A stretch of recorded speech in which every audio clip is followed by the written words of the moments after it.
श्री सच्चिदानंद सद्गुरु साईनाथ महाराज की जय। श्री साई सच्चरित्र अध्याय 55। श्री साई बाबा गुरु या सद्गुरु। शेवड़े की बाबा में निष्ठा। सपटेनकर दंपति की कथा। श्री साई बाबा गुरु या सद्गुरु।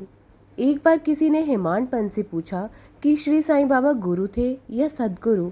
तब हेमाड पंत ने गुरु व सद्गुरु के लक्षण बताते हुए स्पष्ट किया कि वे शास्त्र आदि के आधार पर मधुर संभाषण द्वारा ब्रह्म संबंधी ज्ञान देने में निपुण, मुद्रा लगाने वाला, शिष्यों को मंत्र का उपदेश देने वाला, मंत्र जाप का आदेश देने वाला, वाक चतुर, आत्म साक्षात्कार से रहित व्यक्ति कभी सद्गुरु नहीं हो सकता। वह केवल गुरु हो सकता है। उपरोक्त के विपरीत सद्गुरु वह है जिसे आत्मा का साक्षात्कार हो चुका हो, जो शिष्य में लोक परलोक के सुखों के प्रति विरक्ति भाव जगाकर आत्मा की अनुभूति करा दे।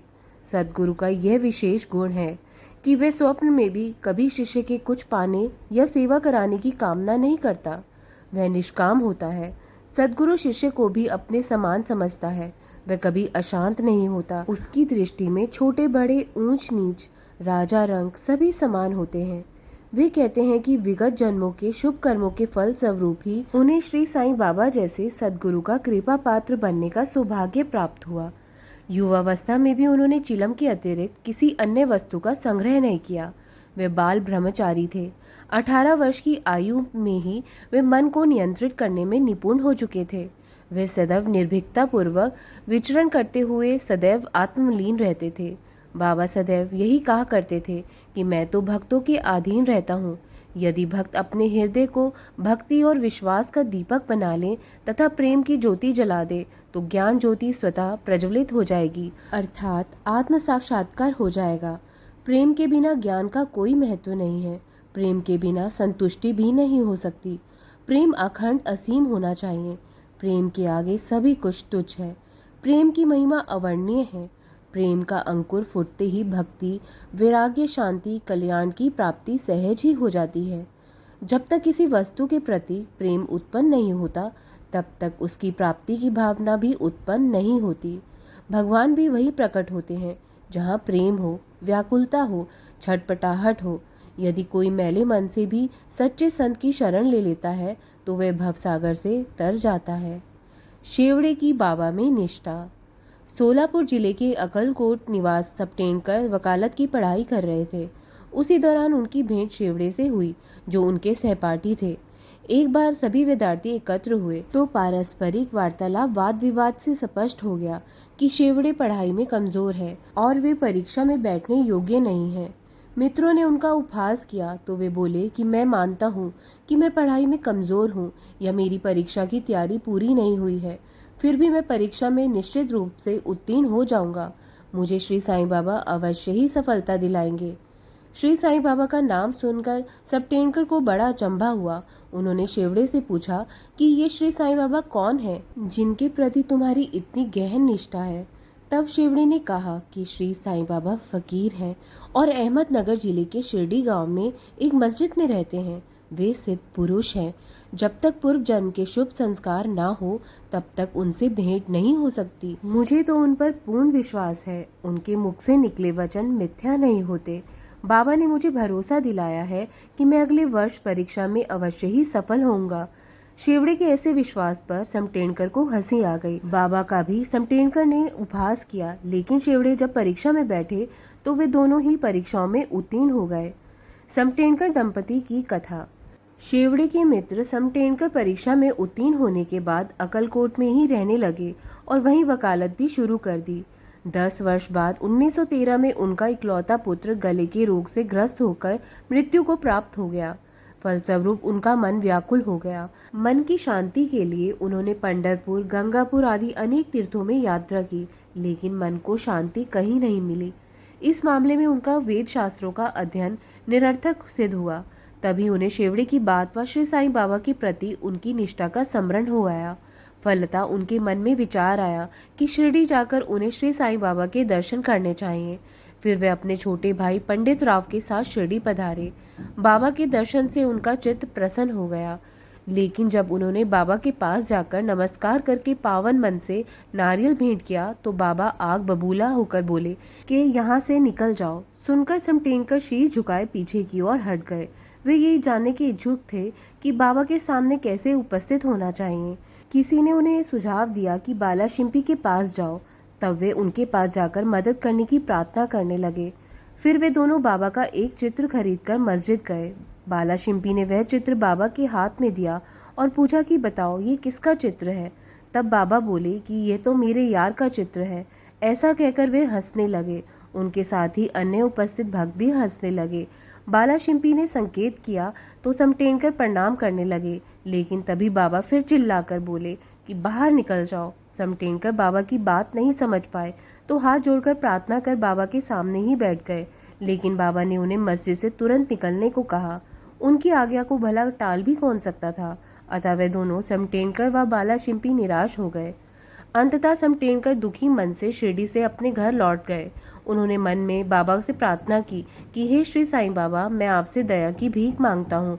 इतना तो आश्वासन दे दीजिए कि भविष्य में कभी आपके दर्शनों की मुझे अनुमति मिल भी पाएगी।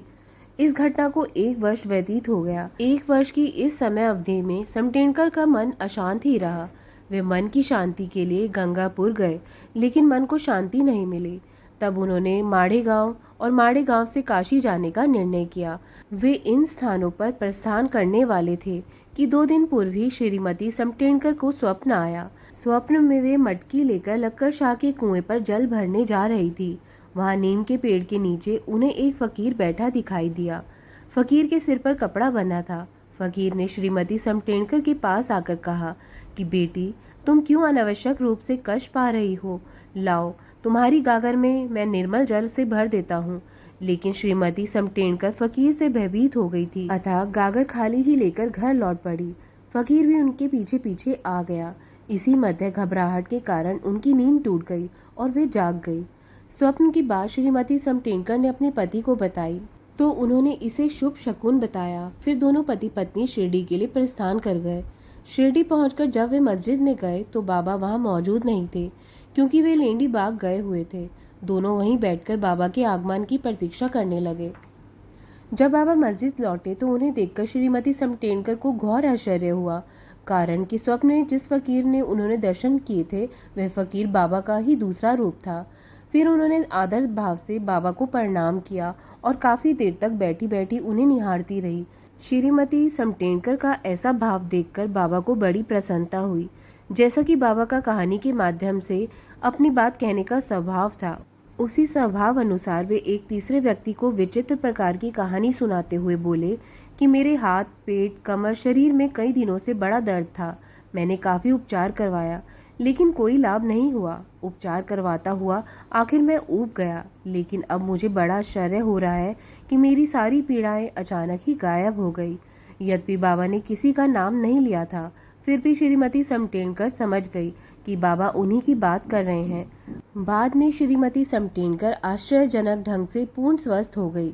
फिर स्वयं समटेनकर बाबा के दर्शनार्थ आगे बढ़े, लेकिन बाबा ने उनका स्वागत पहले जैसे शब्दों से करते हुए कहा कि बाहर निकल जाओ। लेकिन इस बार समटेनकर ने धैर्य धारण कर रखा था। फिर उन्होंने विचार किया कि संभवतः उनके विगत जन्मों के कर्मों के कारण ही बाबा उनसे रुष्ट हैं।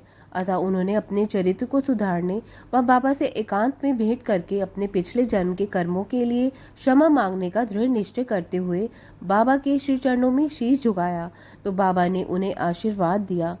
समटेनकर बाबा के चरण दबा ही रहे थे कि एक गडरियन वहां आई और बाबा की कमर दबाने लगी। तब बाबा ने स्वभाव अनुसार एक वणिक व बनिए की कहानी सुनाते हुए उसके जीवन में हुए परिवर्तनों, इकलौते पुत्र की मृत्यु की बात बताई तो समटेनकर को बड़ा आश्चर्य हुआ, क्योंकि जो कहानी बाबा सुना रहे थे वह उनकी स्वयं की थी। कहानी सुनने के बाद समटेनकर को ज्ञान हो गया कि बाबा अंतर्यामी हैं, सबके मन की बात जानते हैं। उनके मन में जब ऐसा विचार आया तो बाबा कहानी जारी रखते हुए गडरिन से मुताबिक होकर बोले कि ये भले मानुष मुझे ही दोष देते हैं कि मैंने इनके इकलौते पुत्र को मार डाला। क्या मैं लोगों के बच्चों के प्राणों का हरण करता हूँ? यदि ऐसा है तो फिर ये महाशय मस्जिद में आकर क्यों चिल्लाते हैं? अब मैं उसी मृत बच्चे को इनकी पत्नी के गर्भ में स्थापित कर दूंगा। ऐसा कहकर बाबा ने वर हस्त सप्टेनकर के सिर पर रखकर उन्हें संतावना देते हुए कहा कि ये चरण अति प्राचीन व पावन है। जब तुम चिंता मुक्त होकर मेरे प्रति निष्ठा रखोगे तो तुम्हें तुम्हारे ध्येय लक्ष्य की प्राप्ति हो जाएगी। बाबा के ऐसे वचन सुनकर समटेनकर को हार्दिक प्रसन्नता हुई। फिर अश्रुधारा से बाबा के चरणों का प्रक्षालन करके धोकर वे लौट आए। लौटकर उन्होंने पूजन की तैयारी कर नैवादी लिया और पत्नी के साथ मस्जिद पहुंचे। वे नित्य ऐसा ही करने लगे। मस्जिद में भीड़ होने पर भी वे वहां पहुंचकर बाबा को बारंबार प्रणाम करते थे। यद्यपि इस दौरान उनका सिर अन्य लोगों से टकरा भी जाता था। तब बाबा ने कहा कि प्रेम व श्रद्धा से किया गया एक बार का नमस्कार ही मेरे लिए पर्याप्त है। समटेनकर का सौभाग्यवश उसी रात चावड़ी समारोह देखने का भी अवसर मिला और बाबा ने उन्हें पांडुरंग के रूप में दर्शन दिए। अगले दिन जब वे शिरडी से घर के लिए प्रस्थान करने वाले थे, तब उन्होंने सोचा कि सबसे पहले मस्जिद जाते ही मैं बाबा को दक्षिणा में 1 रुपया भेंट करूंगा। यद्यपि बाबा और दक्षिणा मांग बैठे तो फिर 1 रुपया और भेंट कर दूंगा। फिर भी यात्रा के लिए पर्याप्त राशि बची रहेगी। जब समटेनकर मस्जिद पहुंचे और बाबा को 1 रुपया की दक्षिणा भेंट की तो बाबा ने समटेनकर के मनोभावों को जानकर उनसे दक्षिणा में 1 रुपया और मांगा। समटेनकर ने सहर्ष दक्षिणा भेंट कर दी तो बाबा ने आशीर्वाद देते हुए कहा कि यह श्रीफल ले जाओ और अपनी पत्नी की गोद में रखकर निश्चिंत हो जाओ। समटेनकर ने बाबा की आज्ञा का यथार्थता पालन किया। फलस्वरूप 1 वर्ष बाद उन्हें पुत्र रत्न की प्राप्ति हुई। जब पुत्र 8 मास की शैशवावस्था में ही था तो उसे लेकर समटेनकर दंपति शिरडी पहुंचे और बाबा के शिर चरणों में उसे लेटाकर बाबा से प्रार्थना करने लगे कि हे देवा, आपके इस ऋण को हम किस तरह चुका पाएंगे। आपके श्री चरणों में हमारा बारंबार प्रणाम।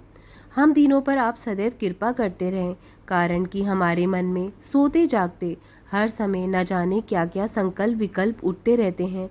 आप हमें ऐसा आशीर्वाद दें जिससे हमारा मन आपके ही भजन में निमग्न हो जाए। बाद में समटेनकर दंपति ने अपने उस पुत्र का नाम मुरलीधर रखा। उसके बाद भी उन्हें 2 और पुत्रों की प्राप्ति हुई, जिनके नाम उन्होंने भास्कर व दिवाकर रखे। ओम साई नमो नमः। ओम साई राम। ओम साई राम। अब हम आगे अध्याय 56 का अध्ययन करेंगे। तब तक साईं स्मरण करते रहिए, अच्छे कार्य करिए, बाबा के बताए हुए मार्ग पर ही चलिए, किसी का दिल मत दुखाइए, बेजुबान पशु पक्षियों की मदद करिए और साथ ही वृक्ष भी जरूर लगाइए। ओम साई राम। जय साई राम।